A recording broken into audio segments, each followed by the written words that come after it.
črt, festival Špargi, 16 kuharskih mojstrov se danes predstavljal. Ti si bil v komisiji, kakšne so bile te jedi, kakšen je tvoj vtis?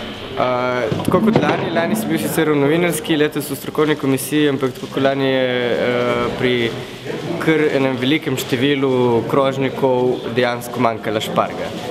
To je tisto, kar smo najbolj pogrešali, govorim za naš del strokovne komisije, kar smo se pogovarjali.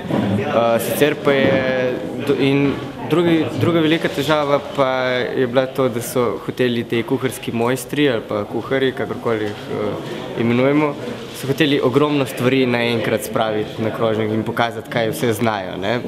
Včasih je boljše se držati načela manj je več, tako da priporočam, da malo čistiti okuse. No, letos je bilo kar ogromno število tekmovalcev, kar 16 smo jih imeli. Letos pripravljamo že 5. zapored tekmovanje Naj špargljev krožnik in vsekakor smo z celotno organizacijo zelo zadovoljni. Seveda upamo tudi, da bomo v naslednjih letih tekmovanje razširili ne samo na tekmovalce slovenske Istre, ampak tudi iz Hrvaške, Istre, Italije in sosednjih pokrajin.